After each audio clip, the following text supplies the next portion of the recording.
Thank you very much. I will call the Town of Lake Mills Annual Meeting of Electors to order on this Tuesday, April 21st, 2015 at 7 p.m., 7:05 p.m. here at the Town Hall. The notice was published in the Lake Mills Leader on April 15th and posted at the Town Hall, the North End Boat Launch, and the cul-de-sac on Finch Brothers Road, and also on the town's website on April 13th, 2015.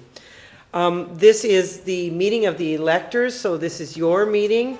You guys will hold this meeting and help us with this meeting at all costs. So please, I would ask for a motion to adopt the agenda. So moved. Mr. Nass has moved. Is there a second? Second. And your name, sir? Sam Garst. Thank you. Sam, where do you reside?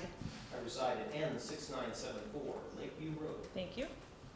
And is there any discussion on the agenda? Hearing none, all of the electors that are in favor of approving the agenda for the annual meeting, please say aye. Aye. And all opposed, the same sign. The agenda is adopted. Viewing of a short Wisconsin Towns Association informational video. And we saw this, Is this the one you're talking about? Yeah. Okay, good. we saw this, and we were encouraged by the Towns Association to show this. Sort of demonstrates what kind of a boat we're in as far as the town goes, as far as our finances go. Do we need to make an adjustment on the sound? Last year, All right. $100 repairing my car after driving over one too many potholes. I'm a single mom, so shelling out money for pothole damage really hurts. But what's worse? Getting to work. One day I'm stuck in traffic for an hour. The next, I try to take a bus, but the routes don't go where I need to go. We all need to get from here to there. Why is it so hard? I decided to figure out why Wisconsin's transportation system was failing me and a lot of folks I know. You might be surprised to hear what I found out. Those potholes that ruined my tires, guess what? More are on the way. Over the past 11 years, Wisconsin went from being ranked 22nd in the nation to 48th when it came to maintenance efforts on local roads. That means Wisconsin roads are bad and getting worse. Less than half of our highways have pavement rated good or better. In urban areas, only 15% of pavement is rated good. I'm not the only one that depends on a good road network. Wisconsin's whole economy is in danger. To have good jobs in all parts of Wisconsin, we need good roads. And we have a lot of roads to maintain. We're number 5 in the nation in miles of paved roads per capita. Roads link all of our regional economies, and our leading industries happen to be ones that are the most dependent on a good transportation system. Can you imagine what Wisconsin would be like without a healthy agriculture, manufacturing, and tourism economy? Another thing I found out is that this is not just a state issue. In fact, it's certainly a local government issue. For every mile of state or interstate highway, there are 10 miles of local roads, plus 82 bus systems. So why is the transportation network failing?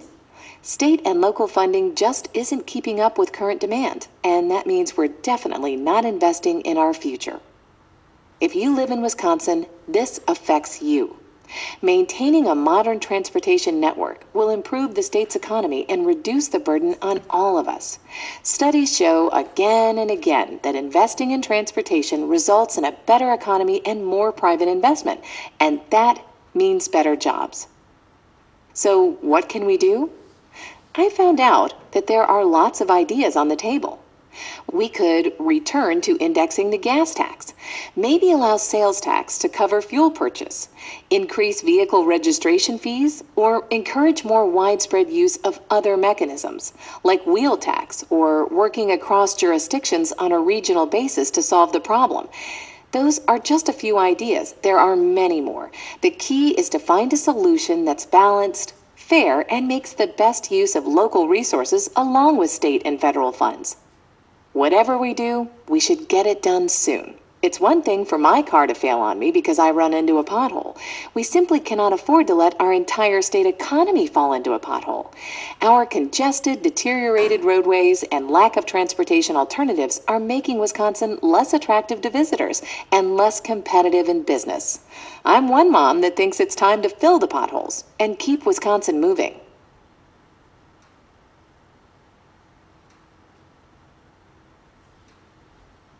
Thanks, Sarah, for finding it. Thought it was kind of edgy and cute. Transportation funding is in the governor's budget, or has not been addressed in the governor's budget. And we, as a town, feel like we've been falling behind in many ways. So we thought that it was important that we bring that to you tonight. So thank you, Sarah, for putting that together. I would now ask for the approval of the minutes from the 2014 annual meeting. You should have that in front of you. Is there a motion to approve the minutes?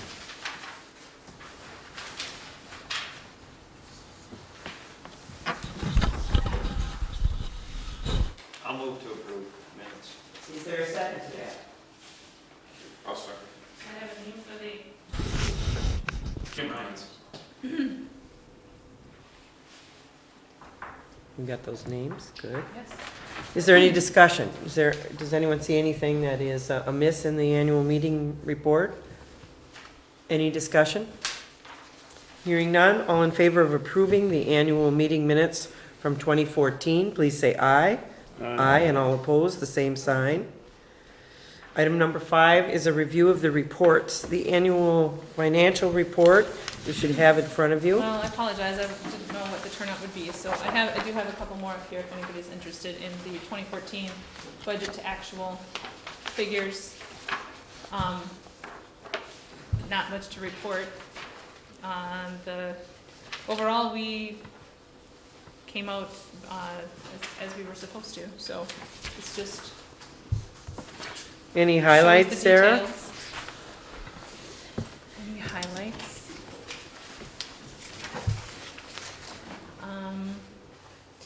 Well,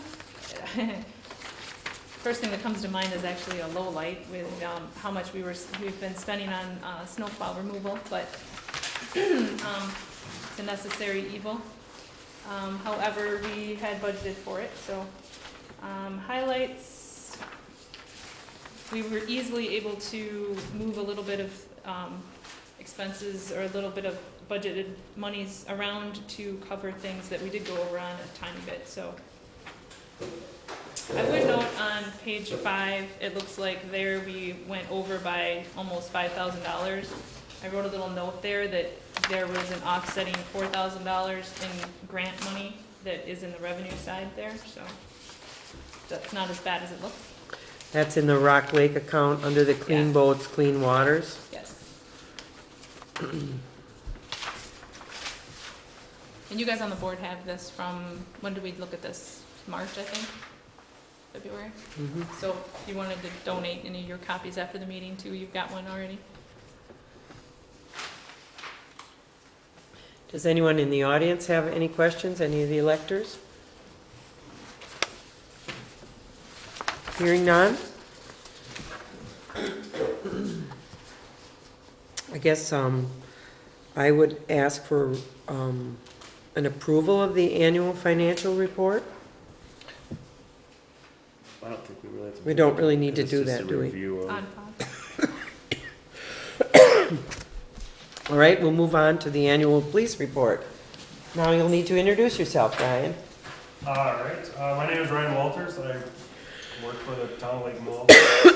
I'm currently the sergeant for the boat patrol. I also work on the road as well.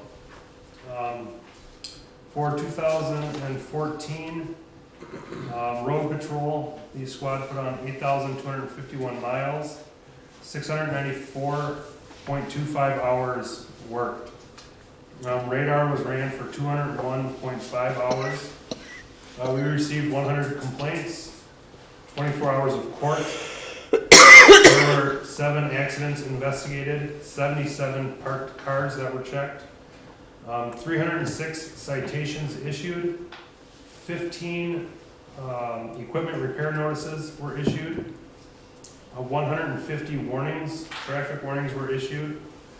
There were 41 assist motorists, 63 assist other police departments, and 3 people were picked up on warrants. The boat patrol, hours of patrol was 307.75 hours. That was 120 warnings issued and then 22 citations issued. Shows gas was $722.84. And that is all I have. Ryan is standing in tonight for our new police chief, Matt Miller, who is working on the SWAT team tonight. So we appreciate your time. Thank you for filling us in. Item number 6 is a period of public comment and questions for anything that is not listed on the agenda. Carrie, go ahead. Tell us who you are and your... Kerry Dunson on. Could you step up to the podium so that they can pick you up on mic? That'd be great. Give it my best shot. Yeah, Kerry Dunson, Short Hills Road. I'd like to address the Ryan police officer. Yes. The speed on Shorewood Hills Road is increasing. And it's getting worse each year, and it's actually to the point where it's a safety issue. Okay. And I run out there, and I have been forced off the road twice in the last year on Shorewood Hills Road. Okay. And I frequently see people going in excess of 40 miles an hour. And we need it. Now, I've talked to the Jefferson County Police Department, and they'll patrol it, which means they drive through. Well, that gives us visibility for approximately 3 minutes. What we need is somebody to park, and you can certainly use my driveway, and hand out at least warning tickets.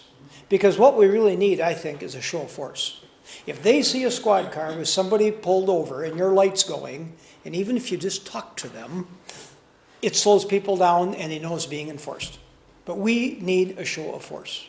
Now, we've got little kids on that road, and they're not supposed to ride bikes off the end of the driveway, but it happens. And when you're going 40 miles an hour, you're going to hit a kid.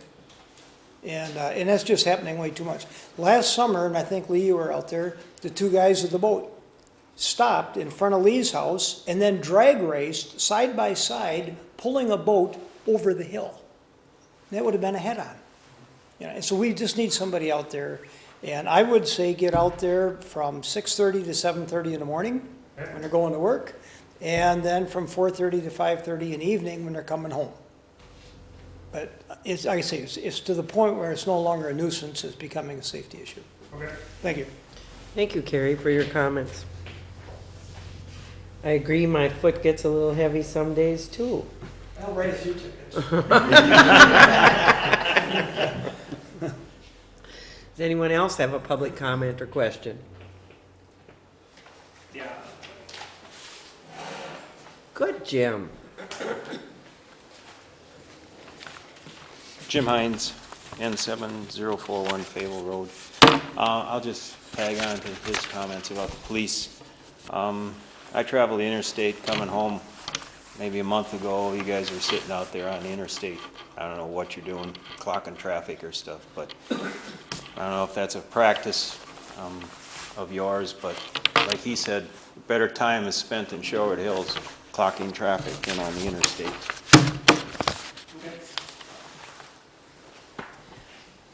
I, for one, am pretty pleased about our police department because we've had the retirement of our chief, long-term chief, Bob Delaney, and we have a new police chief. We also have 3 new Lake Patrol officers and a couple of really dedicated road patrol officers. We went through an interview process to name a sergeant after we brought Matt on board last fall, and ended up naming 2 sergeants, one to work with Lake Patrol, which is Walter, and one to work on the road patrol, which is Officer Miller. So I think we're in much better shape this year as we enter the boating season, and I think these comments, are really what drive what we do in the town of Lake Mills. So thank you for your comments. Any other comments? Moving on. Item number 7 is old business. Item A is the discussion of the refurbishment of London Road. And just as a quick historic passage, we as a town board several years ago applied for a TRID grant. We're quite surprised by the help we had from our engineer when we found out that we would be over the amount of the grant by about maybe $500,000. And so we decided to return that grant, not wanting to tie up the funds of the town of Lake Mills for the next 10 years on one 2.5 mile stretch of road. And so we have been struggling through the last couple of budgets to decide what we would do about the deteriorating condition of London Road and other roads. And so just as a history lesson, that's where we are. London Road is our lowest rated road at this point in time on the PACER scale. And we have been discussing the idea of borrowing money, adding a special charge to the tax bills to cover the cost of that, and trying to accomplish between $100,000 and $150,000 worth of paving, which will only be about 1 mile of the 2 mile stretch of London Road. So that's kind of what we're facing tonight. I would like to hear anything from the past, and then as you see in new business, we'll be moving on to how we would decide we would like to handle London Road. So if there are any comments from the electorate, we would love to hear them now. So just to clarify, you're talking about resurfacing but not fixing any safety issues or anything out there? Well, actually, what we had proposed in the grant, in the TRID grant, was a change of the angle of the intersection where London Road intersects with Britsky Road, which would have been a safety factor. Also, the lanes would have been larger. There would have been a 4-foot paved shoulder or a bike lane. The speed limit would stay the same on the road. Safety-wise, a little smoother, a little flatter, a better reconstruction. And so what we're proposing now is basically a refurbishment, not a total reconstruction of the road. We're kind of on our own to do this because we gave back the money on the TRID grant. You guys have anything you want to say? From a safety issue, I think you just touched on it, Hope, that some of the curves we're looking at trying to straighten out somewhat, and some of the blind hills we were planning on leveling. I don't know what we can do moving forward. That may have to be forsaken, but one of the things that we are going to do is we are going to push the lanes just slightly wider. At least that was one of the ideas. Not to the level that the state was requiring, which was a tremendous expansion of the road, but just widening it out to more appropriate for town road with the traffic that it gets. Any other comments or questions? Carrie? Hope, can you reapply for that grant at a higher value because of the increased cost? Unfortunately, we were a little misguided. I guess I'll accept responsibility for that. I trusted our engineer at the time to estimate what the amount of the grant should be.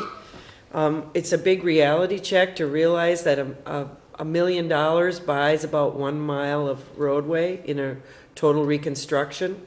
And so when this was proposed and the grant was written, we had written it for $800 and some thousand, almost $900,000. And by the time the engineering came in and we had other issues, we realized that the road was not set directly on the right-of-way. There would have been utility issues. Plus, doing a total reconstruction means that you need to buy into the complete streets plan that the state has in line.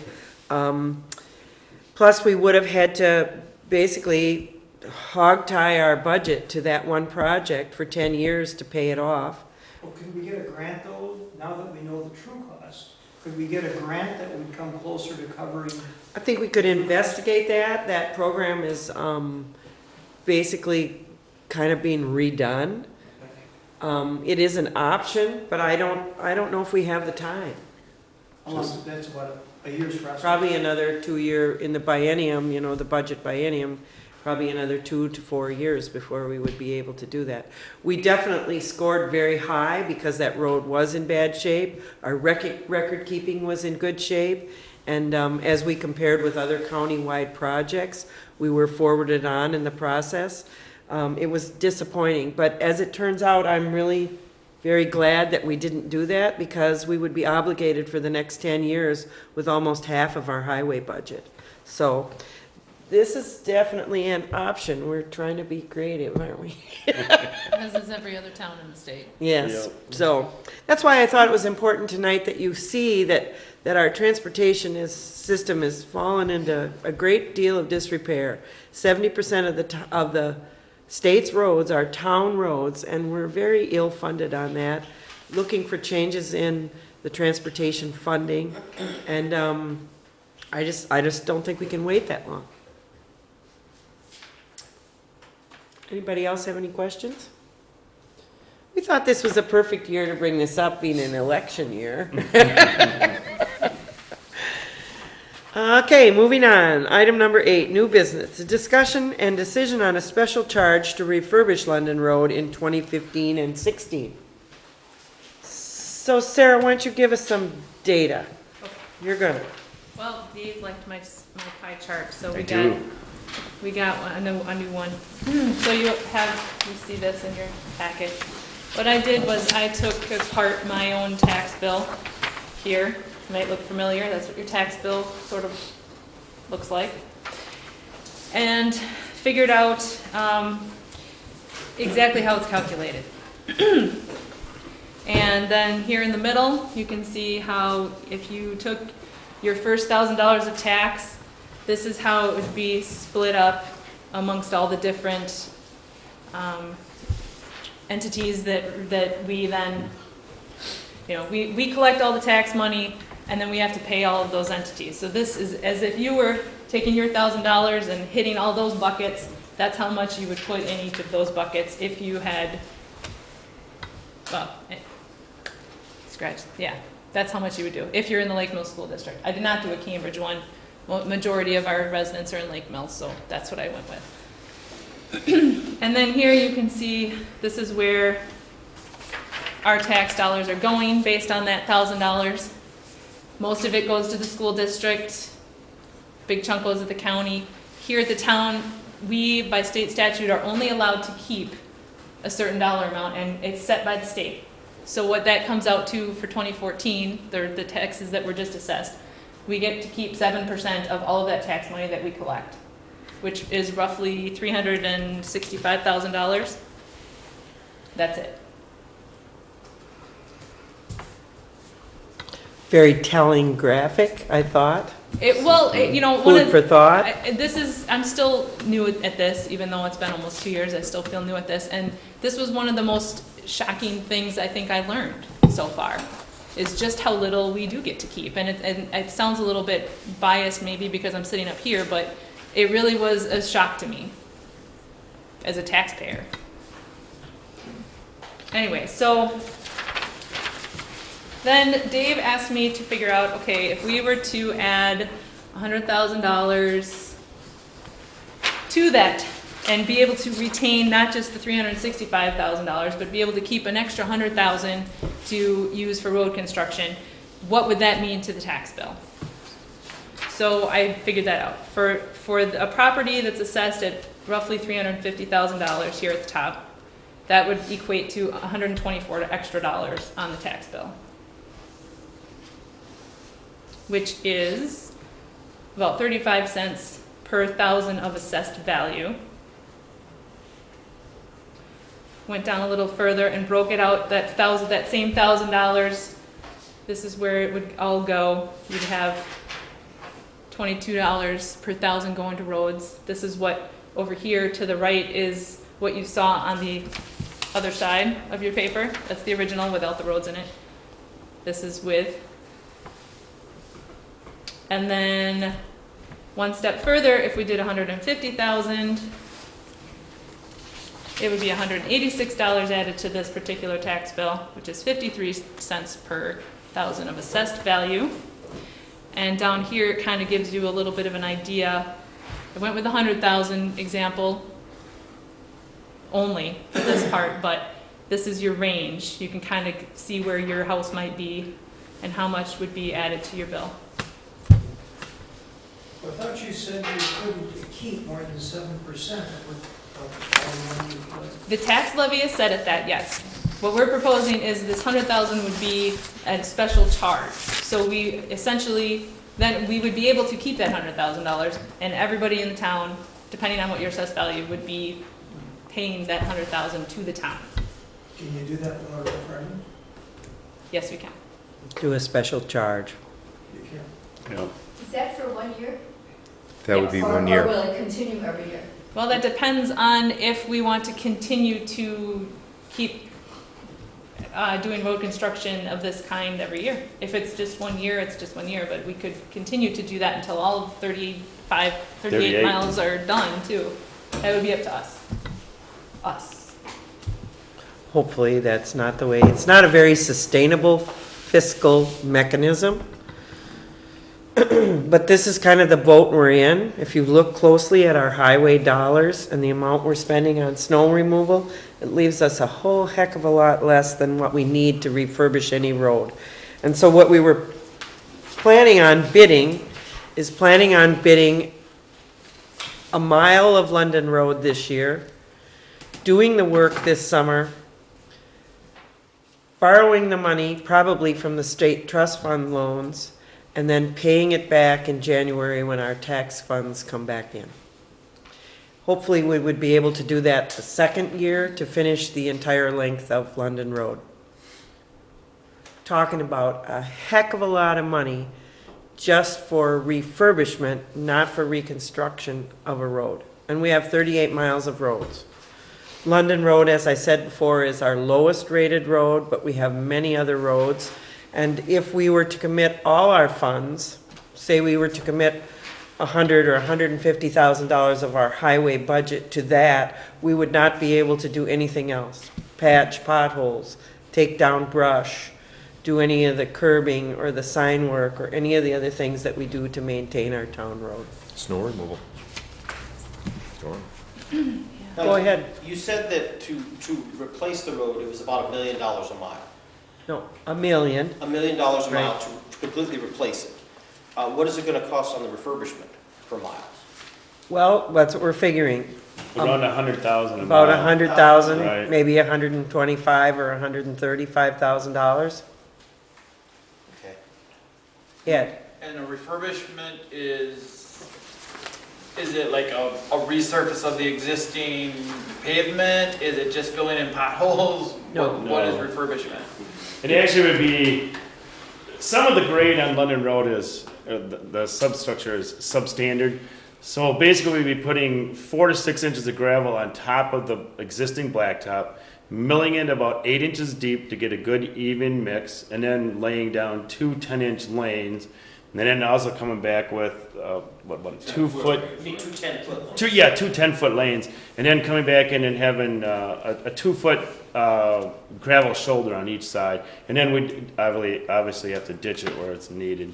So it wouldn't be, the thing with the reconstruction and what the state was asking to do is they wanted the whole road undercut. They wanted 3-inch rock put down, then they wanted 1.25 inch rock put down, then 3/4 inch rock, and then 2 layers of asphalt, which would give you a higher PSI rating than what a county highway has. So that's some of the reason why that was so expensive. And I guess some of our feelings are mine, don't want to put words in anybody else's mouth, but London Road has held up quite well for the age of it is. So by adding some gravel and pulverizing and getting a relatively even mix, and then putting down a compressed 2-inch binder, and then coming back over with the 1.5 inch compressed top coat, we were hoping that we could get a road that would last quite a few years. And by doing this, hopefully over a number of years, in 38 years, we'd be able to repave all of our roads. Now, obviously, if we've been down Newville Road lately, that road's not going to last. What year you want to do that? Year 36 or 37? So we're falling behind. Jim, he was town chairman for years, not to drag into this, and we looked at, since crude oil prices went so high and the economy had turned, and the levee was frozen, the ability to be able to maintain is about, and that's a poor job of maintaining, is all we've been able to do. So hopefully, if we can do this special assessment to pay down debt, which is legal to do, and hopefully the emulsions have lowered in price, because I think, if I remember right, Jim, what were like $25 or $26 a linear foot to do repaving? Isn't that kind of where it was back then? And now we're at $51 to $52 a foot. So, and hopefully we could get some life out of that road. So it's a place to get started, I guess. That was our idea. Just to give you an example of the kind of Band-Aids we've been putting on, if you travel London Road and you get just past the London Lodge, there was quite a busted up area there, kind of dipsy doodles through there. And we put 2 wedges in there last year. Jefferson County did the work for us, and those 2 patches of asphalt cost us $4,000. And that's just a tiny little Band-Aid on a big sore. So it's a really hard place for us to be. We're lucky this year, we've had a very light winter. We haven't dumped a whole lot of money towards snow removal, but it really hog ties us to do any of the major work that needs to be done. So we're hoping that this is a temporary solution, that the state will come through with more locally shared road funds. Steve's making funny faces. It's probably not going to happen, but this is one solution that we thought would be of less pain to the taxpayers than to let the roads entirely go to heck. Hope you might want to point out that we actually learned of this from other towns around the area who are doing this and have been doing this for a while, to basically get around the same kinds of things that we're struggling with. No funds available and roads in a slow death spiral. So, You know, we're pretty hogtied with those levy limits. So this is just one solution that we thought might work. We'd really like to get London Road up to snuff, then we can move on and deal with some of the other roads that are needing help. Anybody else got anything they want to throw in here? So in reality, we're gonna have to do this for 2 years if we're gonna try to finish London Road. For that one road. For that one road. Right. Yes. Was that road wide enough to put down 2 10-foot lanes plus your shoulders without regrading ditches? And Leroy, you're right. Your comment's spot on. That road varies from 19 feet to 20 feet. It's kind of all over the place. So if you went for the solid 2 10-foot lanes, you would have to do the edge of the road work would have to be, kind of homogeneous with the rest of the road so you don't break off that edge.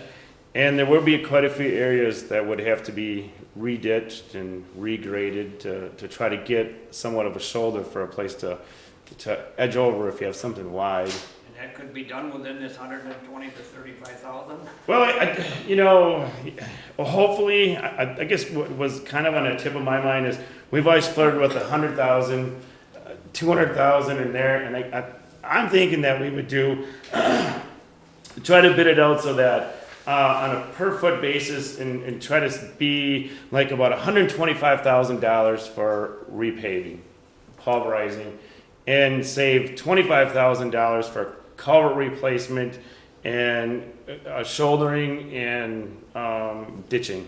And I was hoping that $25,000 would kind of take in, that mile. I guess. I know. Go ahead. Well, wouldn't it be smarter to just go ahead and bite the bullet in 1 year and do the whole thing, since oil prices are down right now, which means asphalt prices are down? Because if oil goes back up, asphalt's gonna get more expensive and it's gonna cost us even more next year. I don't think that's panned out. I don't think that there's been a real drop in asphalt prices. I think they've Really? remained current. Oh, okay. And we're yet to go to bid on this, so we have not done the bidding. And that would be a good idea, but assessing the taxes to pay down debt, we know everybody's gonna feel it, but we don't want it to hurt too bad.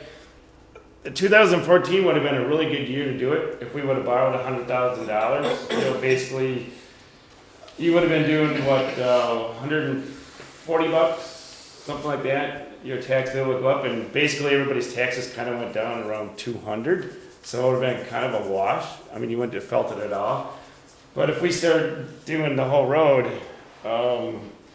we might, that $400 or $500 a year could really, that's a lot of money for a lot of people. $20 is a lot of money if you don't have it in your pocket, but. Go ahead, Ed. Are there any property issues then in terms of, does the town have enough right-of-ways that having to re-ditch and rework things would not be a problem? Well, it'd be real interesting if you had sat in here when we were working on the reconstruction and heard some of the comments that the local residents said. They were pretty much dead set against us reconstructing the road to begin with. They were already complaining about speed. They really like their road the way it is. They like their trees. And then when we realized, when we were working with the engineer, that the road is way far off the right-of-way, it's one of those roads that just sort of meandered where it meandered. If you look at the telephone poles and the utility poles in that area, you'll see how far off it is. I think this is the lesser of all evils as far as the residents are concerned. I'm surprised none of them are here, because they were sure here those nights. And the answer to some more of your question that you had there was areas in there, like Hope said, the right-of-way is pushed so far to the north that you would be taking out some pretty good sized oak trees in some people's front yards, or you would have to have a land acquisition to try to get the road to stay where it is. There's no way. By doing a pulverizing, we can leave the road right where it's at, and then we wouldn't have right-of-way issues. Any other comments?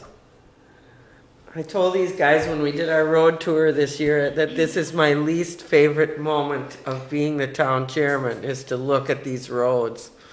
It's very depressing. It didn't used to be so bad, but in the last 10 years, things have really changed. And of course, we suffer, when you saw those statistics in the graph, we suffer from probably the state's worst weather. I mean, the location that Wisconsin is in, we take the brunt of all the winter weather and all the sand and the salt and all of those things. So I think it's a combination of us basically turning our back on the infrastructure for quite a while and getting by and putting Band-Aids on, and now it's going to come back to haunt us. So we've struggled a lot with it. I certainly hope that you as citizens understand that we're trying to manage the money that we are gifted with the best stewardship we possibly can. And I think actually the amount of time that we've talked about this, worked on trying to figure out a way, once we realized that the grant was not the right thing to be doing for the town, for the finances, for the long term, this, in my mind, is a great compromise. Yes, it's expensive, but at least it is getting us going on something that is problematic and is not going to get better unless we do something about it. Steve? What would you like from the body here? Nothing, just to Your talk thoughts? about it. I mean, and the next thing. It's your guys' tax money. So I'm just looking at the agenda, it says discussion and We decision. need to have a motion from the floor to assess this special charge to refurbish London Road in 2015-16. And if you want to talk a dollar amount, you know, I think we'd be interested in that. We've toyed with the 100 to 200,000. I don't know, I guess 150 would be good. Yeah, It's we shot in want the it middle. not to 150 exceed. per year you're talking about? Yes. I make that motion. I so move. I'll second that. Can I ask a question first? Sure, discussion. With a special charge, how high, is there a limit that the town can charge on a special charge before it has to become like a referendum type of an issue or a tax voting issue? I'm not exactly sure about the limit, but we Yeah. did some research on the special charge, hoping not to get jilted out of office. Well, we can verify that before. Yeah, we can do look it. at that. I also know that we really, with the size of town that we are, we could have done this without asking. Not a good idea. No, Yeah. so I doubt that there is that problem. Well, the only question I have, would it be, with interest rates as low as they are, would it be better off to, if we go with 150 for the next years, to borrow the 300 up front and get the interest at this point, than worry about what the interest might be a year from now? Well, I guess some of, There But is a I don't way- know how much the state trust fund, Well, that this- interest rate vary. The neat part about we've done a little research in our past meetings about where we might borrow this money. The town of Oakland, for example, was borrowing money from a local bank at a very low rate of interest, maybe between 1% and 2%. The state trust fund loan is set aside for exactly what we're talking about for municipalities, and the rate on that is about 2.5%. The turnaround on the approval is very short, and all of that money then actually, it's a benefit to our school districts because the money that is accrued in interest on the state trust fund goes back to local libraries, school, and city and county libraries. So I thought that was a real win-win. So in essence, we're paying ourselves. We're, Right. our interest is- of it to ourselves. Yeah. It does benefit the local school districts and the local library system. What about borrowing the money for 2016, I guess you're looking at, and doing it all at once, and then on the second special levy on our taxes, we pay the following year, pay the loan off. You get it all done at once. An I mean, option. there's economies of scale, and we know the asphalt is cheap. One of the boards I'm on, we had a parking lot we just redid that we'd had bid out last year at 60,000. We waited till this year, we got it for 48,000. wow. I mean, it's down. We would need to look at that. There Yeah. are some restrictions with levy limits and what can be carried over and that type of thing. Right. Sarah and I were actually having a little side conversation when that, We would get that the was economy of very, scale very from the good, contractor too. very, very good suggestion, as long as that is legal for us to do, right. The other thought process was that you would get the work done the summer of 2015. Then you would pay the contractor in October, November. That's when you would borrow the money. Then we would assess the 2015 taxes when the tax money was collected. Then we'd pay that loan back off January 1st, 2nd. Then we'd only have, 2 to 3 months of interest, so that we wouldn't acquire that much interest. So there is a couple municipalities that borrow in November, and then they hold that money for a complete year. Then they pay off in November, and they assess the following year's taxes. They pay it off when November comes, and they automatically reborrow the money. But I know interest rates are cheap, but in order to not acquire quite as much interest, that's kind of what we're looking at doing. And if you want, we could investigate that. But I think what we ought to do as far as this motion is that this is a policy issue from the town residents. Right. Say, look, we have to get this started, we have to get this fixed, and it's gonna be a lot of other roads, and I think we do 150 for 2 years, and let the board, trust our board to work out how the best financial situation, how the prices go, the bids come in, let them work that out, but authorize that as a policy thing. We see how it works for 2 years, and if it's working well, and there hasn't been a change in road age from the feds or the state, well, then this is maybe something that we bring back 2 years to an annual meeting and say, hey, we got this done, people have a chance to look at it and say, hey, that worked, or it didn't. And then reauthorize it in 2 years and keep going on the roads, because none of them are gonna get better. no. The other reason in the logic here was because London Road is pretty evenly split between the Cambridge School District and the Lake Mills School District. And rather than to have the whole road completely torn up for one whole construction season, only one half at a time, only one school district would be affected at each time. I don't know if that's logical, but, More can get done in the summer, the less hassle you can have with it. yeah. Very true, very true. Yep. So, we have a motion on the floor. If there's any more discussion, Can I have your name, please? Leroy Nelson. Thank you. I would call a question. All in favor of approving the motion on the, Could you read that back? Because I heard one thing, Steve, when he moved the motion, and then you were repeating back something different. So does the motion say 2 years? That's all I want, just clarification before we vote. No, I didn't. Well, that's what, I guess my intention was, 300,000 over 2 years, however it works the best for the borrowing, and let the board decide how it works the best and get the cheapest money and the cheapest prices. all right? Is everyone, So up to. Le- Leroy, is that then what you're seconding? I would accept that, yes. All Okay, right. fine. Okay, thank you for clarifying. all right. All in favor of the motion on the floor, please say aye. Aye. And all opposed, the same sign. Now, the next item B is a discussion and decision on, there's a state statute that says the towns cannot exceed over $5,000 per mile for highway construction without approval of their electorate. And so this is a housekeeping item. So I would ask for a motion to exceed the $5,000 per mile limit. So moved. And a second on that? I'll second. And is there any discussion on that? Simply a housekeeping item. Thank you very much. All in favor of this motion, please say aye. All opposed, the same sign. Thank you. A discussion and decision on a request from the citizens for a better environment to fund research on the Creekwood Unlimited Renewables Complex. I'd like to read a letter. Could you come Go up here, ahead, Marty.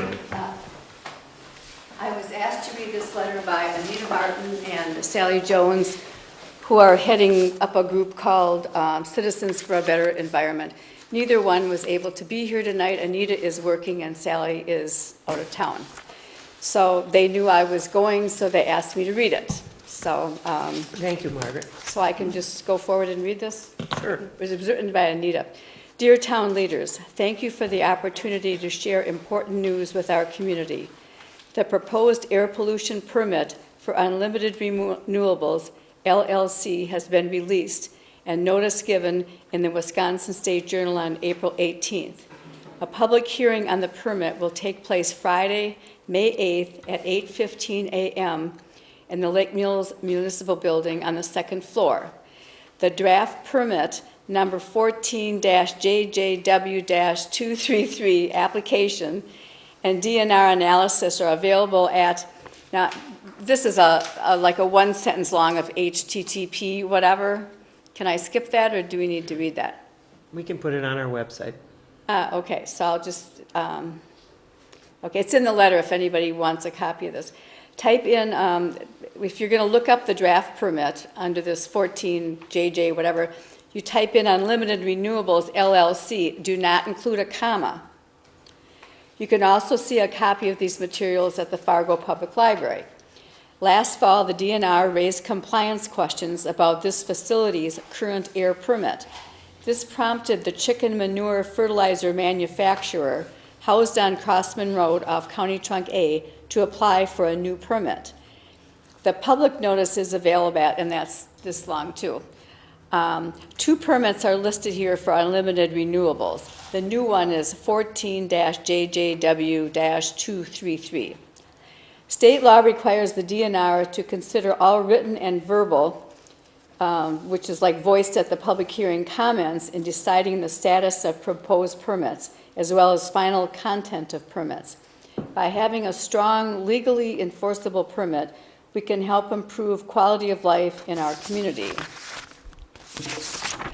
The public comment period runs now through May 18th. You can learn more about Unlimited Renewables LLC by viewing a Citizens for a Better Environment / Lake Mills community meeting, which was held on April 9th. It's on Charter Cable Channel 994, Monday through Saturday at 8 p.m. and Saturdays at 9 a.m. and 4 p.m.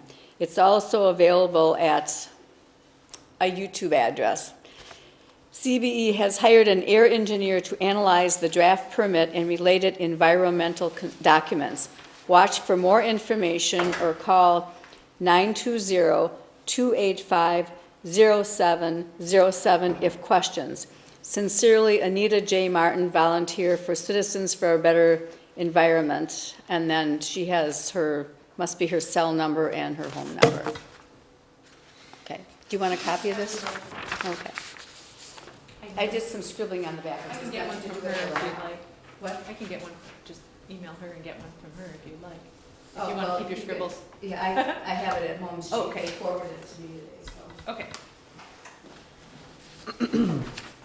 If you'd rather have it by email, I can send it to you too if you. Either way, I just want one for the file. Okay. Thanks. Thank you, Margie, for reading the letter. So this question has come before the town board for many months. Anita came to us and asked us for money to help her pay for the research work that they were doing on the permit. And we, at that time, as a board, determined that we did not want to support that. But we thought that we should put this on the agenda for the annual meeting so that the electors could tell us what their thoughts were on this. She originally asked us for like $300 to $500 to fund the work that they were doing on the permit study. And I guess I'd like to hear what the audience has to say, what you electors think. I think it's an issue that does affect the township and the city as far as odors go, and the way things are going with the legislature and the DNR, we might never get another opportunity because it seems like the DNR, things are changing within the DNR. Whether it's for the better or not, it depends on your opinion. But if this permit is not going to come up again, for probably in our lifetimes, I think it's an issue that we should all be looking at. Anybody else have any comments? Anybody want to make a motion? Your meeting. I would make a motion that you have you already looked at funds for this group? They came and requested, and at that time, we looked at our budget and said we weren't exactly sure where we would take the funds from. And so we did not motion that evening to fund this study. I would point out that this coming on top of just putting a special assessment in for town roads is not the best time to be asking for more money. So. I do think that I agree with you. Anita's done a good job of showing us and telling us of her research. She's done a great job of handling that odor reporting line. She also has done a little research work with our assessor, who has told us several times that they are lowering assessments near the Creekwood facility to accommodate the odor issues. And so it's going to affect our bottom line as a township. So I guess I'm up for whatever you think. Ed, go ahead. Do we know, like if the DNR is having to do its, research into the approval of this permit, would the research that our citizens community group would be doing just confirmation of that research, or is it challenging their research to say that they made mistakes and therefore the permit was not issued on legitimate grounds? I can't answer that question, but I think that that's what they're looking for, is to legitimize the studies that have been done and to look for places where the study is not complete and to bring some questions forward that they have as a group.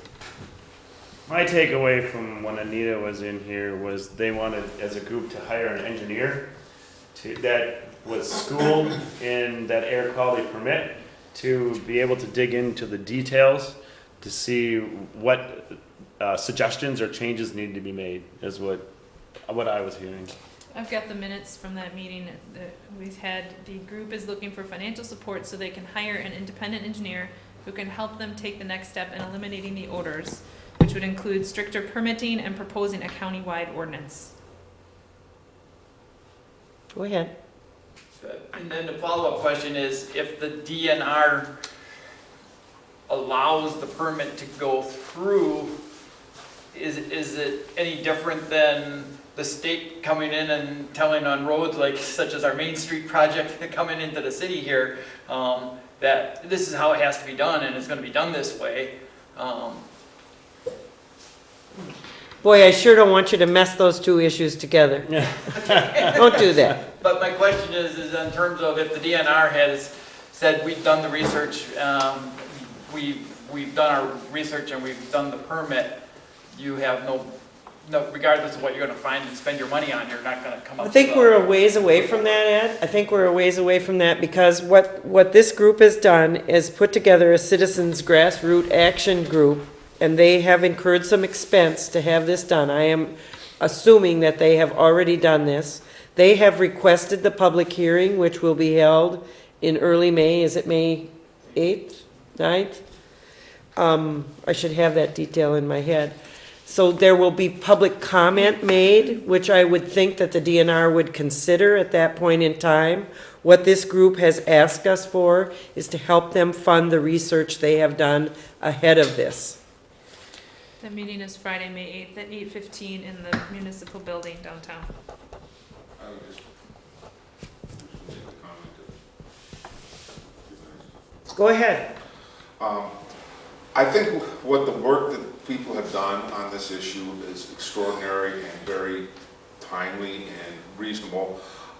I would caution the board on supporting independent groups because I'm afraid if you get into this situation, the next thing is there's going to be a group coming forward that wants to do some extra research and engineering on a pipeline.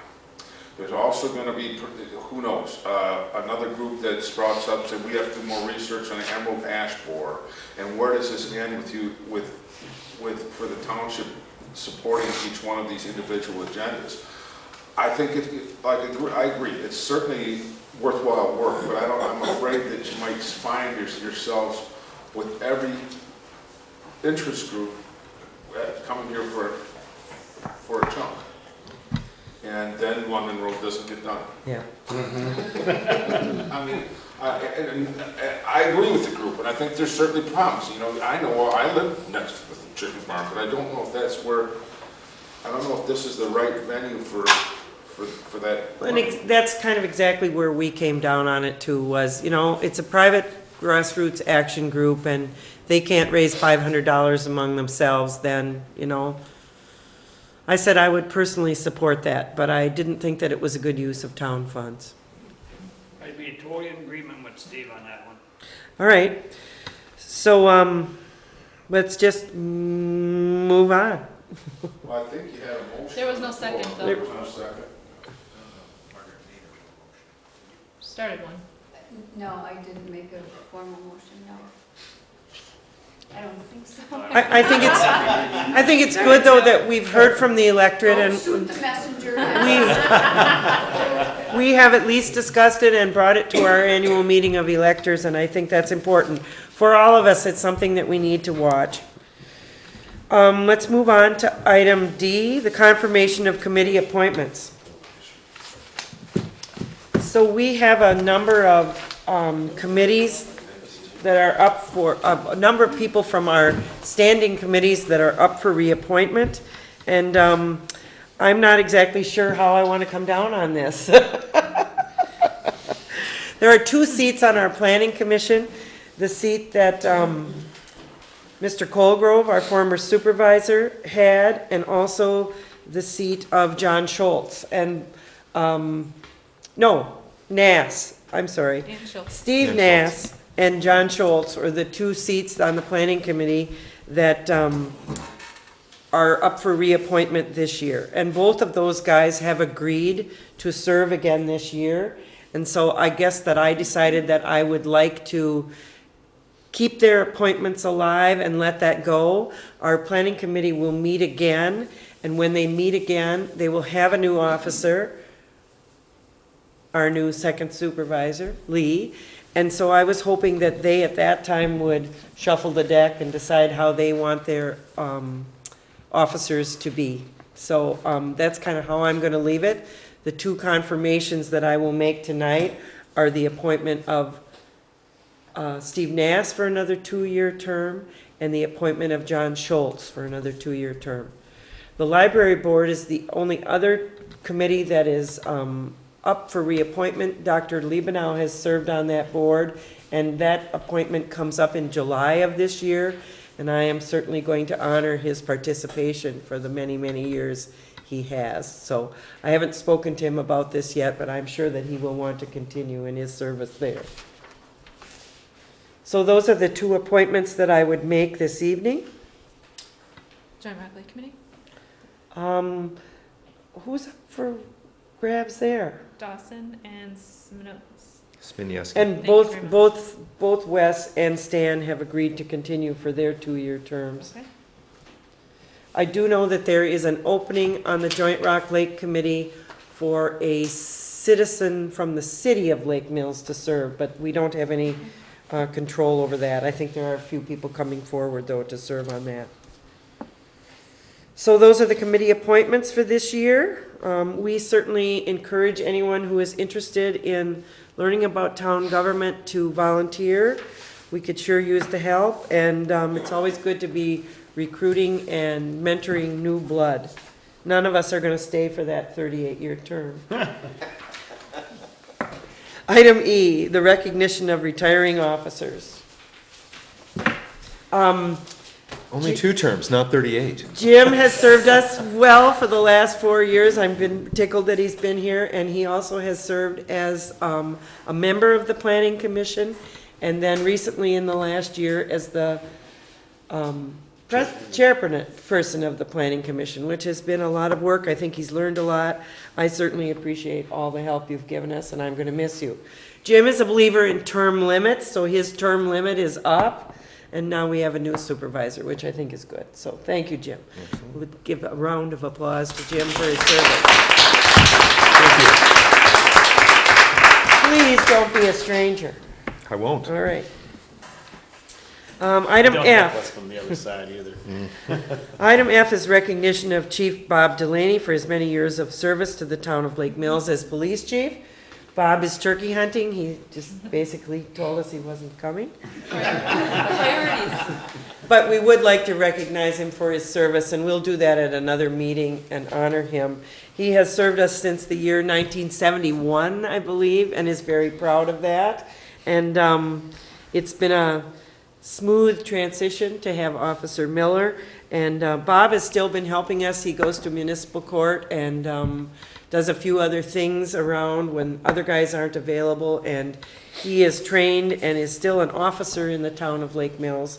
So I guess we won't say a bitter goodbye to him, just a farewell to his chiefdom.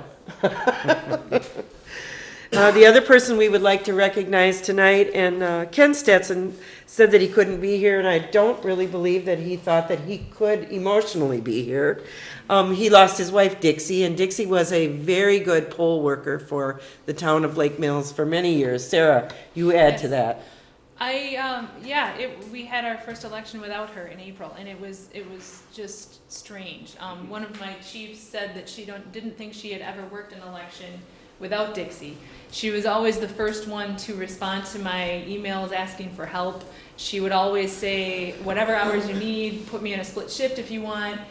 She just wanted to do it. And I also remember that she would come in, and then at lunchtime she would say, do you mind if I sneak out and go to the Rotary lunch so she was equally dedicated to them, and I'm sure that they are missing her as well. So I know it's not ordinary to recognize an election inspector, but she was no ordinary election inspector. So thank you. Let's see, are there any other items of business that should come before the town board? Back to the fact that this is your meeting as the electors. Everything is going along so smoothly. All right, hearing none, I would call for a motion to adjourn the annual meeting of the town of Lake Mills. So moved. Second. Thank you. Meeting is adjourned.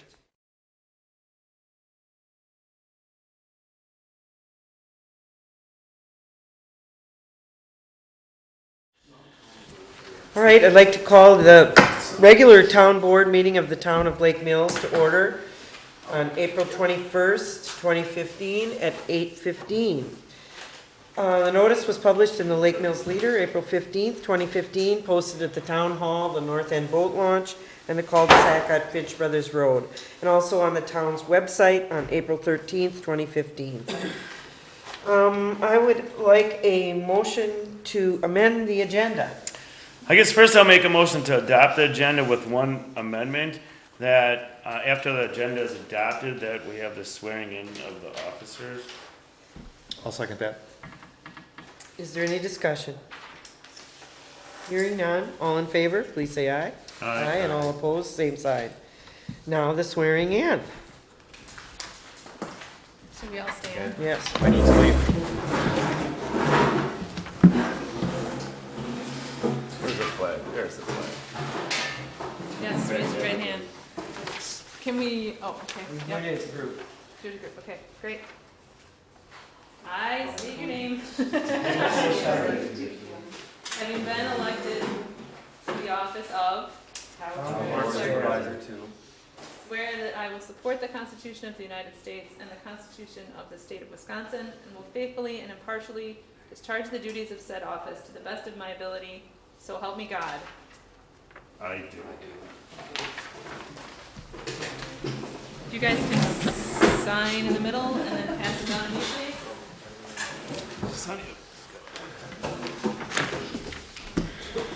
Thank you, Sarah. Thank you, Dave. Thank you, Hope. No, Can't let you go. no, you don't let me go. It's okay. You be alone. Now, the next item on the agenda is the approval of the minutes of the March 10th, 2015 meeting. I'll make a motion to approve the minutes of March 10th meeting. And I'll second. All right, are there any questions or concerns? Nope. Hearing none, all in favor of approving the minutes from the March 10th meeting, please say aye. Aye, and all opposed, same sign. Approval of the treasurer's report. I would motion to approve the treasurer's report for April 15th. Second. Is there any discussion? Hearing none, all in favor of approving the treasurer's report for April, please say aye. Aye, and all opposed, the same sign. Now the approval of the general funding vouching. I'll make a motion to approve April's disbursements of $36,773.42. Are there any questions? Dave, I can't believe it. I'm good with it. All right. All in favor, please say aye. Aye. Aye, all opposed, same Did you sign. get a second on that? I'll second. Thank you, Sarah. I wanted to ask our hardworking treasurer, Sharon, how she's coming with her dog licensing. There are currently 54 dogs out there that are not licensed. Now you're gonna hear the town chairman scold and say, if you have a dog in the town of Lake Mills and you have waited this 3 months, you are now going to be in big trouble with our town police chief. Please get your dog licenses in. It's kind of a headache for us. We are responsible for this for public health. It's not because we're doing it for the sake of having fun and harassing you about your dog. So please get those dog licenses turned in, and if not, you're gonna be seeing some of our police department. I also want to comment that there is now just one outstanding personal property bill out there. It's Crowville Oasis. They owe tax of $163.85 plus $4.92 interest for a total of $168.77. All right, Sharon. And I'm assuming that you have given them proper notice on that. Thank you. Thanks for working so hard on that, Sharon. Item number 6, reports, the police report, Ryan. In March, there was 24 3/4 hours of road patrol, 6.5 hours of radar, 2 complaints investigated, 2 hours of court, no accidents, 12 citations were issued, 1 equipment Our repair notice was issued. 7 traffic warnings were issued. 1 assist other department.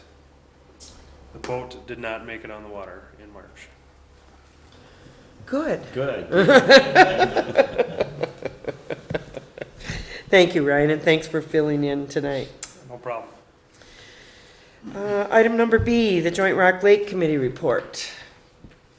I don't see anyone here from the Joint Rock Lake Committee, but you were there, Ryan. We had a nice meeting of the Joint Rock Lake Committee. We introduced the new boat patrol officers we have to the members of the committee. We also had the warden there. Just a nice kind of get to know you kind of thing. We did talk about some of the ordinances that we have that govern activities on the lake, on the waters of the lake, and on the ice of the lake. And it was good to kind of hear all the different opinions that we had there. So they are currently reviewing their management goals, and I think they'll continue to do that. We're looking forward to a new boating season. The North End Pier is in. It is under some refurbishment, and the other piers are in, and so are the buoys. Our boat is not in the water and probably won't be for a couple of weeks until you get through with that training. Our group of officers is going to be doing a training in Green Lake the first part of May for water safety patrol. What are they gonna do with the bumpers in the north end? Did you take those things off? Having the guys take all the screws out, and we're just gonna leave it bare and see Okay. what happens. Okay. Wouldn't you know you'd ask that question? Well, I was just kinda curious. You mentioned it. Planning Commission report. Planning Commission, we acted on 3 different things that came before us, and I believe that they are all on the agenda for you tonight. And they all passed, Jim? That is correct. With the Okay. exception of Mr. Rip, he's not on the agenda tonight. Oh, I'm sorry, yes, that is only for notification. That is not actually a board action. I'm sorry, yes, you are right. Building placement. Yes, it's just a building placement. All right, that's good. Item D, other committee reports, including CBCW, which is Clean Boats, Clean Waters, and our election. Sarah, why don't you give those reports? Thanks. Clean Boats, Clean Waters, we met, hiring committee of myself, Hope, and Patricia Cicero, interviewed 3 candidates to, we have 1 candidate who's coming back, or 1 inspector who's coming back from last year, and then we added, needed to hire a second, and we extended an offer, and it was accepted, so we have our 2 inspectors for the summer in place. They will be trained by Patricia next week, and then will be ready to work in May. Anything else you want to talk about on that? Okay, election went smoothly. We had 377 voters on election day, and There's quite a few, actually. yeah, we're usually above the state average. We do all right. I can't think of anything else to say about that, except that we do know that our next election will be in February. We will, as of now, be needing to check IDs. So we are looking to add a few more election workers because we're gonna need that extra help. So we're down 1 super volunteer that we Yep. had, and Sarah is going to be looking forward to having a few more people come forward and volunteer to Well, act it's not as even- well, poll workers. It's paid It's volunteering. a very poorly paid Yes. volunteer position. There is some training involved in that, so if anyone would be interested in serving as a poll worker for that February election and for elections to come in the future, we would be happy to have your help. Item 7, period of public comment and questions for anything that is not on the agenda for the town board this evening. Hope, I just wanted to Go say ahead. that about 25 to 30 members and parents from Rock Lake Troopers 4-H Club did roadside pickup this last Saturday. Oh, They sweet. did it on Cemetery Road, Newville Road, Airport Road, Cool Road, and North Crowville Road. Wow, Man, that's good. thank you. A And, lot of garbage. and that got hauled away with no problem. Right. And who do we thank? Just Rock Lake Troopers. 4-H Okay. Club. Thanks, Sharon. You knew about that going on. I guess in the future, if they need garbage bags or any of that stuff, maybe that's something that they could ask us for. But I'll send a note to them and thanks. Okay. Can't believe the amount of garbage that I see by the side of the road. I thought that had solved itself back when I was a teenager, but not anymore. Seems to get worse instead of better. Are you admitting anything? Any other public comment that anyone would like to make? Hearing none, moving on to the review of applications. Discussion and decision on a request to hold a special event by MACC Fund, or the MAC Fund, for the Trek 100 bike ride on June 6th, 2015. Welcome, Colleen. Well, thank you for having me. Colleen's a longtime Employee of MAC Fund, 22 years, Wow. and have been ride director for the Trek 100 for about 19 years. And it's the largest fundraiser for the MAC Fund, which raises money for childhood cancer research and related blood disorders. Last year, the bike ride, the one-day event, had a net profit of $1 million. Wow. So, we've had the application in our hands, looked it over. Anybody on the board have any questions? I'll make a motion to approve. I'll second. Is there any discussion? Any comments from the audience? Hearing none. Motion to approve the application for a special event for the MAC Fund for the Trek 100. Please say aye. Aye. Aye, and all those opposed, same sign. Special event is approved. Thank you. Look forward to you coming. Thank you. I have one question, if I may. I've had the pleasure of working with Chief Bob Delaney over the years, and could you tell me the name again of his replacement? Our new police chief is Officer Matt Miller. Matt Miller. Miller? Right. Okay. I will reach out to him. And if you need to get a hold of him, you can probably work through Sarah, through our website to get a hold of him. She has my email. Yeah. Yep. Thank you. Thank you, Colleen. Thank you for coming. It's a nice Thank event. you. We're always proud to host it. Thank you so much for your support. Item number B, a discussion and decision on a request to hold a special event by the Rock Lake Activity Center for an event called Run for the Rock on June 6th, 2015. As you see, these are all running together. Is anybody here from there? And that's, there isn't anybody here, and I really, when you said we can, do the same day as the Trek 100, which is no problem except for they're gonna be on the same route. Yeah. And I think, Time, I believe. Yeah, but I was looking at the think time. the same thing happened last year. I know the same 7:30 thing. to That's- 6:30, 7 to 12, yeah. that's the only thing. But is there any issue with them being there at the same time? There hasn't been in the past. It's part of our ordinance states that someone must represent the Right. And so activity this is gonna be center. the 6th, so they can come back in May. Yes. Jim, what was your name? I'm sorry. Oh, my name is Colleen Murray. Colleen, when the Rock Lake Activity Center also is running a run through Sherwood Hills Road, what time do you expect that your riders will be going up Sherwood Hills Road? Sherwood Hills comes around on the other Yes, side. backside, so Yeah. late, the ride starts at 9:30. That would be at least an hour and a half, 2 hours for, 11:30 till 1 there you go. would be sort of that Right. time frame. Okay, all right. And what time will the runners be coming through? Well, they start at 7 o'clock and it ends at noon. Okay. So they probably would not. It's be early, and conflicted. this has happened in previous Yeah. years. There hasn't been any. There hasn't been an conflict. issue, okay. No. All right, so it's curious, just curious to know. So If you guys are around 11:30 and they should be gone by then, so.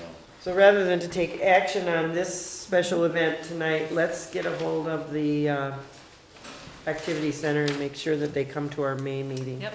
Thank you. All right, Sorry. will you do that? Take care. Good to see you. Thank you, Colleen. Thank you so much. Next on the agenda, discussion and decision on a request to hold a special event by CRAW, C-R-A-W, to the Rock and Roll Regatta on May 23rd and 24th of this year.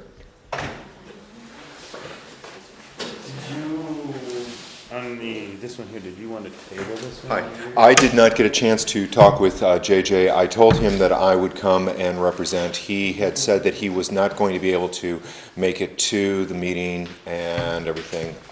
Okay. I had just not gotten a chance, but I can tell you at least some about the event, if that's okay.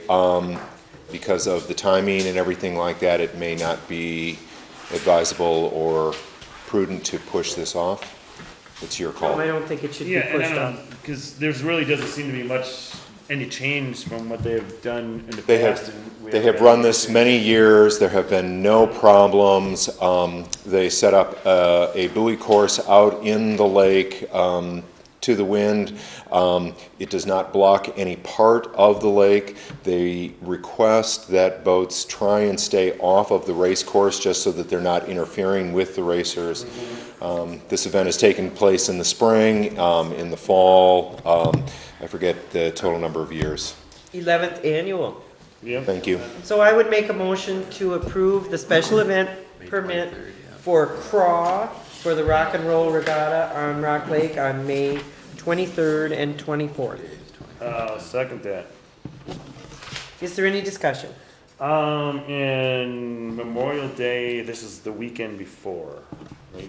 No, this is No, Memorial this is Day. Memorial That's Day. the only change this year, is that it is on Memorial Day. And you didn't think that was gonna be an issue at all? I mean, we'll be fine? I suppose it depends totally on the weather. Yeah. I think it'll be fine. I think a lot of people really enjoy watching the boats sail. So that starts at 10 o'clock on the 23rd and ends at 4 p.m. on the 24th. Yep. Yes. Right.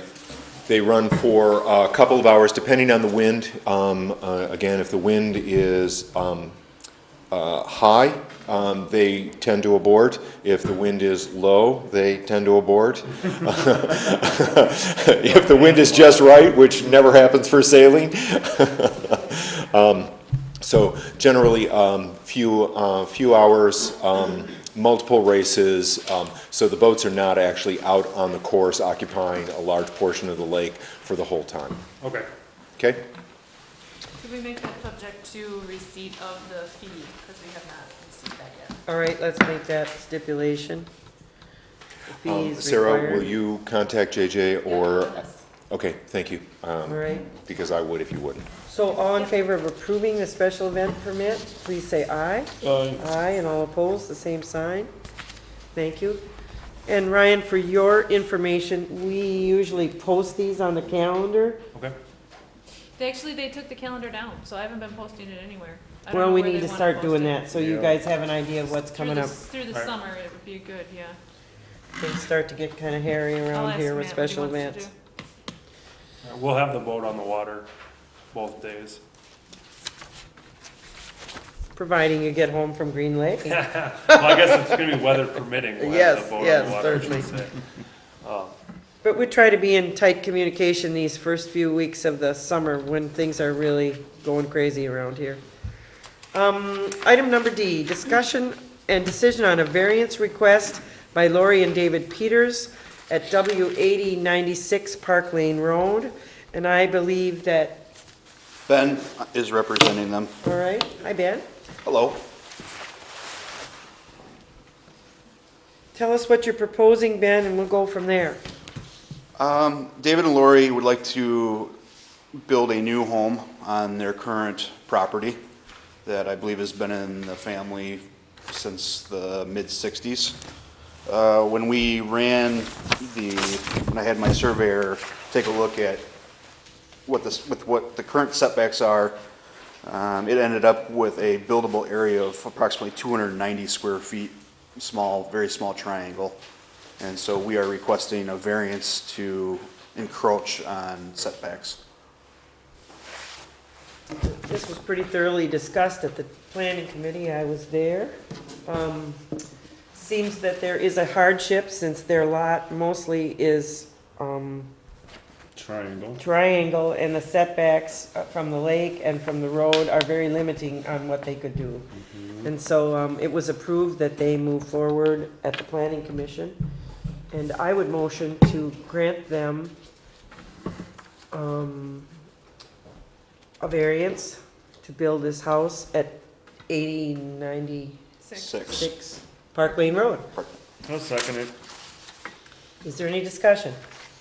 Actually, well, the corner of the house is gonna be like 12.5 feet away from the right of way, so, correct? It's from the property line. Okay, from the property line. Yep, Okay, so and yeah, then- which would be the right of way. And then So there's you're- almost another 30 feet Before you get to the pavement. before we even get to Yeah, the so, pavement. yeah. It's a long ways away when we were out there the other day, yep. It definitely is a hardship for them. So is there any other discussion or questions? Hearing none, all in favor of approving the variance request for David and Lorraine Peters, please say aye. Aye. Aye, and all opposed, the same sign. Thank you for coming. Thank you, and you got my payment. Yes. Good. Yes. Very good. Thank you, everybody. Thanks very much. Good luck with the county. Thanks. Item E, discussion and decision on a conditional use request by Dale Jenkins at W 9443 East Crowville Road. Welcome, Dale. Thank you. I have 2 acres that's set up for non-agricultural, and I have a large building on it. And at the time we originally set that up, which is about 9 years ago, terms were for no outside storage. I would like now to modify under that zoning to allow outside storage. And I think Steve Nass had made the comment that my proposed use is permissible under the general heading of the zoning I have on that 2 acres. That was at the planning meeting. What's changed that you need to modify it? Well, I have a housemate who had lost a parcel of land. Okay. And he had some outside storage units which were movable. And they were about a quarter of a mile southwest of my property. And to accommodate his needs, I would like to be able to keep those units out there so he has a place to store his materials.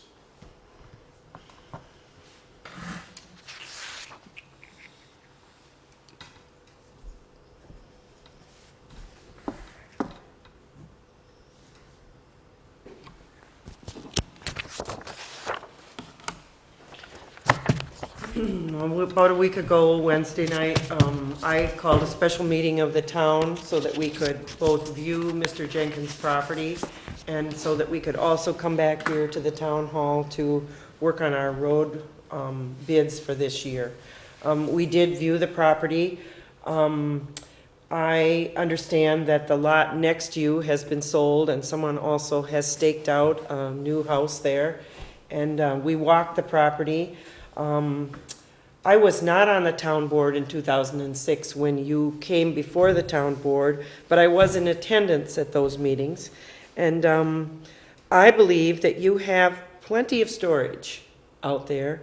I am not in favor at all of you modifying your conditional use. I think you have already modified your conditional use, and I am not in favor of you expanding the storage that you have at this point in time. I was at my property on the evening you referenced with your open meeting, and Lee and I were standing in the driveway, 6 o'clock, 6:15, 6:30. I never saw you. You obviously did not come up my driveway. No. You did not make any effort to contact me, the landowner, at the time. As far as I know, no one was able to witness any kind of discussion that might have occurred during that open meeting. And the amount of hostility that you demonstrated at the planning meeting makes me suspect that your opinion is not even-handed or fair. And I expect, as a resident of the township, to be treated with a certain degree of courtesy and respect. And I don't feel I'm getting that. Well, Dale, I think the open meeting, the lack of your making eye contact with me, and Lee was trying to contact you, couldn't raise you on the phone. You never called me. You never called him. I think you have an agenda that is predetermined to sabotage my request.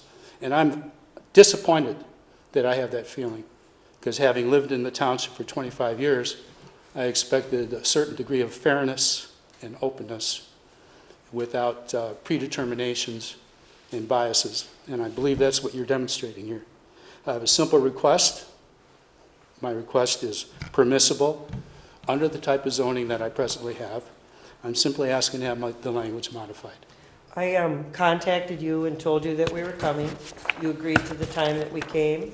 I had been called many times over the course of the last year to come out and look at the lot that was next door to your property for sale, both by the owner of that property and also by the person that wanted to purchase it, and several times also by the real estate agent that was representing them.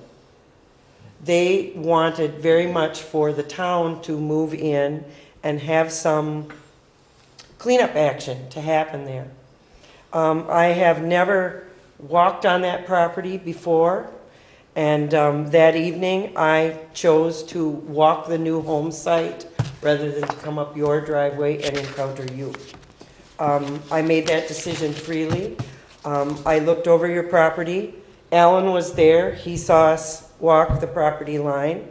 I feel that you are unfair in the fact that you think that I am unfairly judging you. I was quite disturbed the night of the Planning Commission, I will say that. It was very clearly stated in the paperwork that was received by the Planning Commission, which was attached to the conditional use that was issued to you in 2006.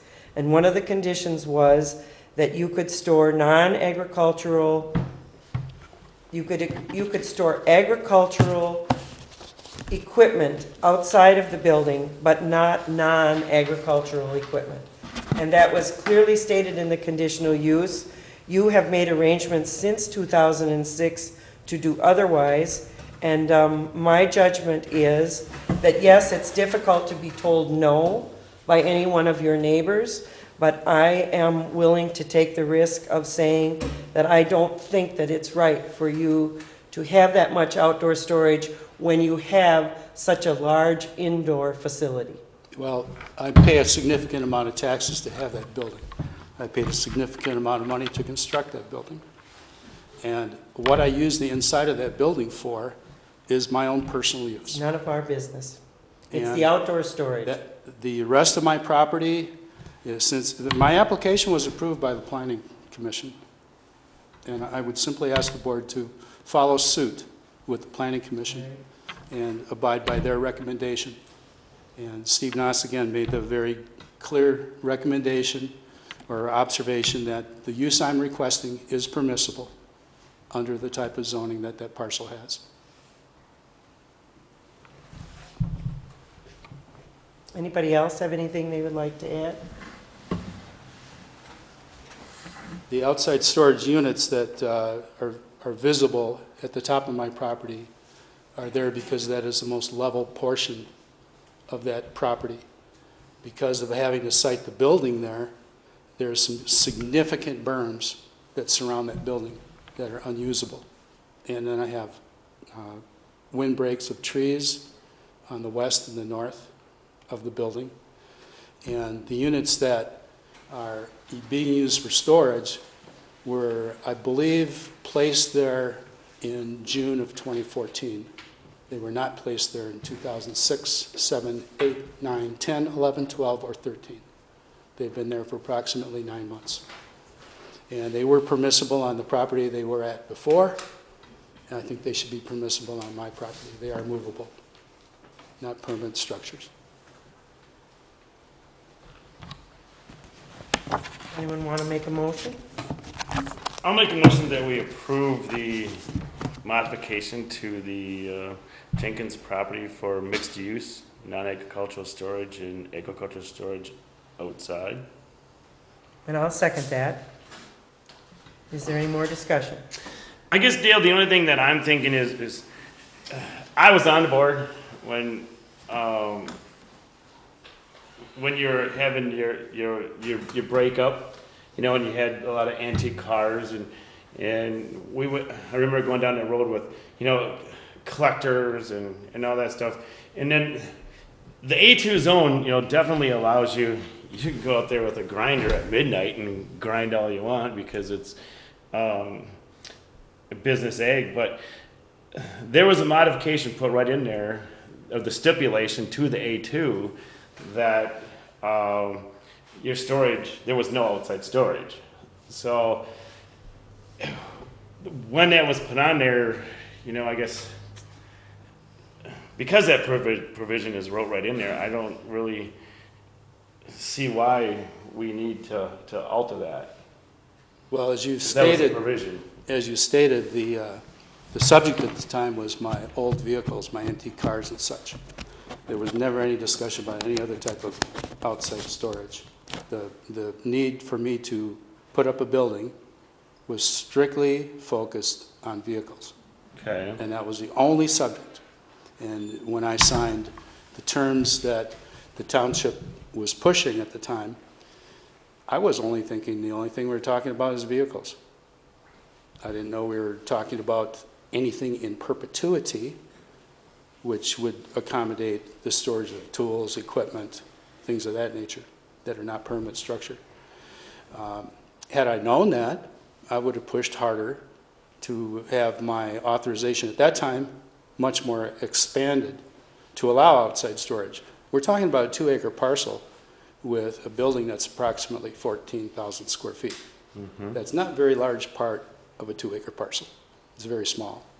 So I think I'm making a reasonable request. Times change, things change. I'm not asking to store antique vehicles outside. I am a vehicle collector and have been since 1976.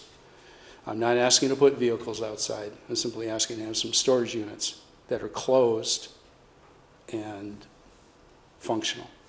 That's all.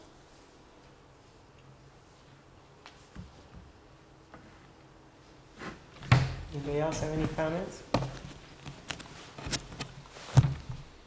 Hearing none, then we'll call for a vote.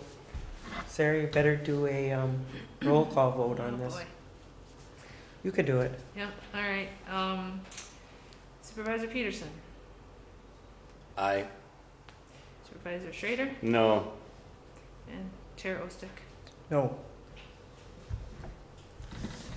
Our recommendation will then be forwarded on to the county, Dale, and you will need to bring your case to them. Okay, thank you. You bet. Thank you. Item number F, discussion and decision on operators license applications. We have one in front of us for Leanna Jane Spencer for the Krogville Oasis. This was brought before us before. She's made some modifications to it, and Well, yeah, essentially, she gave us her server certificate that we were asking for. right. I do not see any other changes. All right, and I would motion to approve the operator's license for Leanna Jane Spencer. Second. Is there any other discussion? Hearing none, all in favor, please say aye. Aye, all opposed, same sign. Thank you. Old business, update on increasing the 2015 highway construction budget. I think we probably pretty much beat that it to up. death. But I think we should review what happened in the annual meeting this evening. We had a pretty good discussion from the electors about our straits as far as London Road goes. We have motion to exceed the $5,000 a mile limit on town roads, and also we have motioned to, maybe you want to read it, Sarah. Yeah, maybe you can help me. Is a motion to spend up to $300,000 over the next 2 years. Assess a special charge. For the next 2 years for London Road. So that's really the only update, just in case the townspeople need to understand what we're doing. Moving on to new business, the discussion and decision on publishing agendas. Why don't we read this, Sarah? Sure. Addressed to you, Ms. Osdick. Starting with the April 16th edition, the Lake Mills Leader will begin charging for meeting agendas, just as we do for our other public notice advertising. This is standard practice for virtually all newspapers across the state. We are making this change in accordance with the regulations set by the state of Wisconsin for all public entities and legally required public notice advertising. The advertising rates for public notice advertising, including meeting agendas, will not exceed those that are issued by the Department of Administration per section 985.08 of the Wisconsin statutes. If you prefer your meeting agenda or other public notice advertisement to appear as a display ad, Wisconsin statutes require that the rate will not exceed the leader's standard commercial rate for display advertising. Enclosed you will find your most recent meeting agenda notice with the cost that would have been associated with each notice. If you have any questions, please let us know. We look forward to continuing as your best source to communicate with the people of Lake Mills with your important information and public notices. Signed, Chris Drake, Business Manager, Hometown News, LP. And on the second page, we have some proposed costs for our publication of meeting notices. That was a little suspect to me. Yeah, it is a little I suspect. pulled out, if you remember, when we were deciding whether or not to continue publishing minutes, we analyzed how much it was costing us. And we were spending about $3,000 a year for all notices, but meeting minutes were around $100, $50 to $100 every time. And granted, those are more words, but the reason I was suspect at the beginning, the clerk at the city and I talked about it a little bit, and she thought there's no way that these prices are right as well. So whether they are or they're not, the city discussed it at their meeting a couple of weeks ago. They decided that they are going to no longer publish their agendas. They are simply going to post them in their 3 spots around the city and on their website, for what it's worth. So, the discussion is really, do we want to continue publishing and then pay for it? Or do we want to stick with the letter of the law and do our publishing at the 3 posting sites and upon our website, and of course at any other newspaper that would publish this at no cost? With the change in the publishing notices, are we gonna still continue to have our 3 postings places? Yes. So then even though they're only, 2016, you only have to have 1? Right, I We're think gonna so. continue with the 3? Well, that I can mean, be I think we should, but I don't think it's that big a hardship for we just us. have to drive out and post them. That's kind of fun to drive out there. Sometimes I do it on my bike if it's nice out. I don't mind. There you go. I think that serves us well, and I do think that our website is serving us well. I have asked a few people if they even knew that those posting boxes existed, and some people actually do stop and read them, especially at the North End Bowl Launch. If we were going to get rid of anything, it would be the Finch Brothers, I think. I don't know that anybody goes out there, and that one's the one that's out of the way for me. But that one is probably the one in the second best shape too. Yeah, right. Yes, Jim? I believe I was reading in the paper that there is an amendment or something to that effect going through the state that is going to state that websites are an acceptable place to post in lieu of some of the other sites. Because the way apparently the statute is written, it has to be a public posting, and this has become somewhat antiquated with our electronic society and everything like that. And so I believe that there are representative, senator, or two representatives are putting that forward in the state. Do you know, is that agendas only? Because my follow-up question here would be, you know, there are other things that we have to post. You know, election notices and, Ordinance spec- changes. budget hearings, public hearings, there's other things that have to be posted, published. I don't know the details. I believe that it was supposed to be, or the way that I read it, it was for all postings. So that it becomes a fully legal and legitimate posting location for any municipality. Would we need to update an ordinance possibly? I believe would that have- state, if state statute is, if that is passed, if that resolution is passed, that becomes law, and there's no ordinance that we need to do, we just follow. Follow the state statute. Yeah, but, No, I just wondered if we already had one that said, and published in the local, you know, I think we probably have somewhere that it says our official newspaper is the Lake Mills Leader. No, I don't believe as towns we need to designate an official newspaper. So that's the question before us.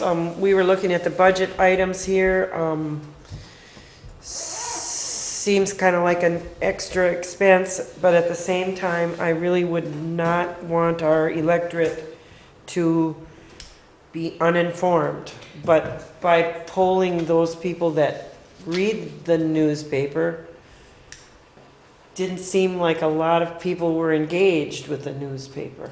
There is one missing here too. The Joint Rock Lake Committee is one that we have been publishing as well. too. And the city clerk's office asked me about that because it's half theirs. And they weren't aware that we were doing that. So they have offered to post it in their posting places as well. Should be. Yeah. Anybody else have a comment? Well, this is the only thing we put into paper anyway, no, because the minutes don't go into paper. Right? Minutes don't go in the paper. There's three agendas every month: the town board, the plan commission, and the Joint Rock Lake. Anytime we do like the board of review notice, the yard waste notices, the liquor licenses, the budget, any public hearing, you know, well, the public hearings would be in the agendas, but all those election notices, I doubt that there'll be any change there, but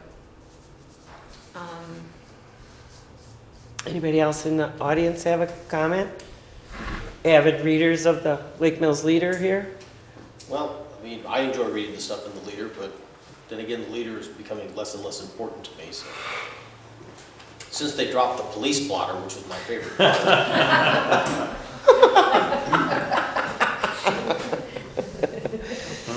Well, I have been, I don't always remember, but I do try to send it to the Watertown paper also, and they never charge me for it. I don't know, I receive it, so I don't know if they publish it every time, but there's that avenue as well. Aren't you required to post or publish do you call it a newspaper of record, or do you designate? That's what we were talking about, right? And the newspaper of record for the town board is a Leader, or? The town does not need to designate a Newspaper. signed I think newspaper. villages do. Villages and cities do. Okay. Do you have a requirement just to post so that there's going to be a town meeting? Yes. That's by law. We have the 3 posting boxes, which you heard at the beginning of the Right, meeting. but again, And the website. Does that have to be put in the newspaper or not? That's what we're discussing. Right. That's what we're discussing. Not, well, you're talking about the whole agenda. I'm just saying a notice. There will be a town board meeting, Oh, on Sure. April 21st. So we could hit the news briefs? Right, But I mean, will they give you that much space free? And then in there, just include the agenda will be on the town website. Yeah. That Might be a really good way to Yeah. make that transition. That's a thought. Because we still have our 3 posting spots. mhm. Here at the town hall, Finch Brothers Road, and the North End Boat I Launch. don't think, my neighbors don't even know that, well, maybe he knows it's there, but I don't think the rest of our neighbors even know that's there. You know, I think the Finch biggest, Brothers, yeah. the biggest tool for us to communicate with the citizens of the town of Lake Mills and the city is our videotaping. And we pay for that, and we have a great relationship with them. And I get lots of comments. If I go in the grocery store, somebody will say, man, that was great on TV, or man, that... I'm surprised at people that watch it. But if, again, if we post in the newspaper, just a very short, one column inch, that there's going to be a town board meeting, the agenda details are on the website, and the website. Probably good transition. Another thing, since we're on TV, to mention is when you go to the website, on the bottom right, there is a spot where you can click to subscribe to messages that I send out periodically, and I need to be in the habit of sending out that. I sent the agenda for this meeting because it was the annual meeting, but I can do that every month to the subscribers too, as a reminder. That would help. How many subscribers do you have, sir? I don't know off the top of my head. A couple hundred probably. Yeah, not a lot. So Hope, you keep saying 3. The town is actually posting in 4 places. Right. The web is a place where it's posted. Talking about three physical locations. Right. I also wondered if, with the plan commission dealing with variances and those things, I think there are publishing rules for that, aren't there? Zoning changes? Well, yes, and they're done by the county. Yeah, they're sent out maybe within a mile and a half or whatever. You know, so the neighbors would come forward on a variance, they would be notified by the county before. We are only a recommending body.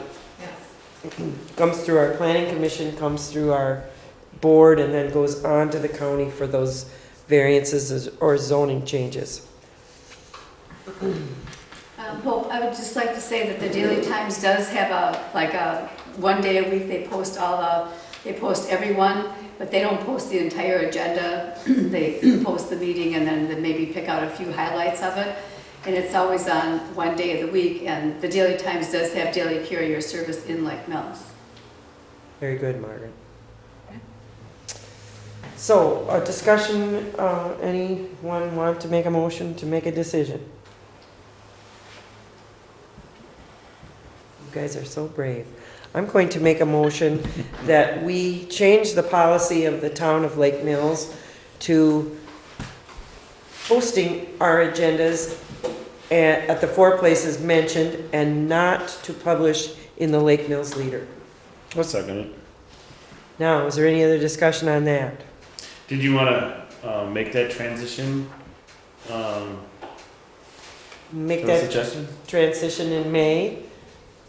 No, to use the news brief? Yeah, I think that's great. Yeah, give it a try. And you could do the same thing on your website to notify your subscribers that a meeting is upcoming. Mm-hmm. And I guess we'll try it for a while and see what happens. All in favor? Is there a second to my motion? Dave I seconded did. it. All right. All in favor of the motion, please say aye. Aye. Aye, and all opposed, same sign. We'll see what happens. Discussion and decision on road bids.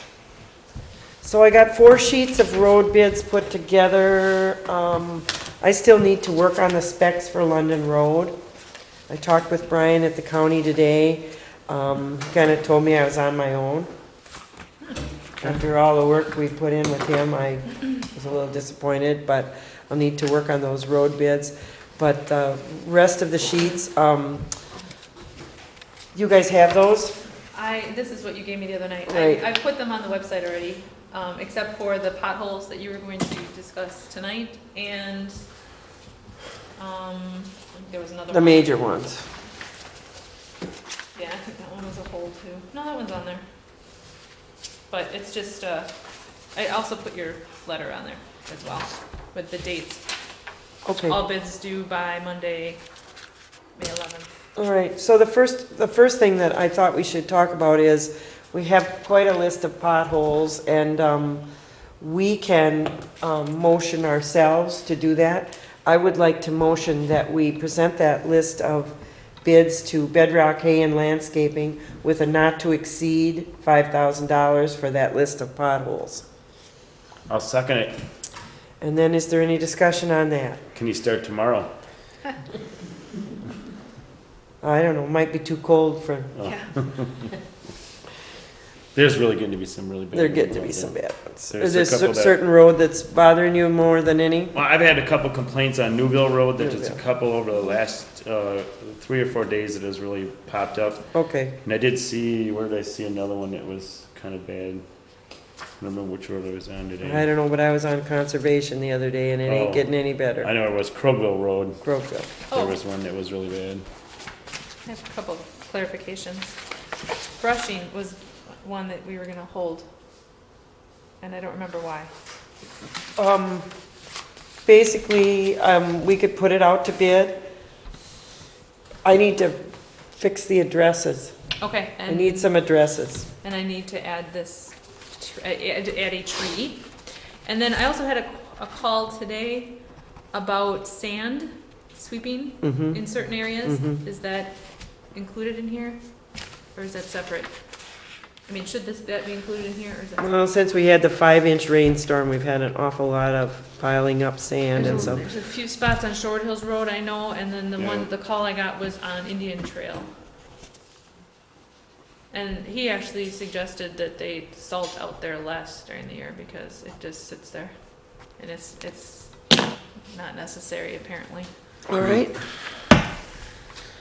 So I guess probably what we would do is, I don't think it's worthy of putting that out to bid. We'll probably work with the county highway department and ask them what they would charge by the hour. But we did discuss that on our road tour. Okay. You know, and then we had the 5 inches of rain, and it became very apparent that there are some areas that need to be swept, so we'll be addressing that. Potholes. Back to potholes, yes. All in favor of approving the motion on the floor, please say aye. Aye. Aye, and all opposed, the same sign. And as far as the rest of the bids go, I need to tune up the London Road bid now that we really have permission from the electors to go ahead with that. And then- So, did you wanna do that right now? Did you wanna, what do you wanna do? Because if we're gonna do the bid letting, we should do them. All at once, but I don't have the specs put together, Dave. You trust me? The highway commissioner? Oh. But what about the rest of the stuff that's on there? And Sure. the London Road, we can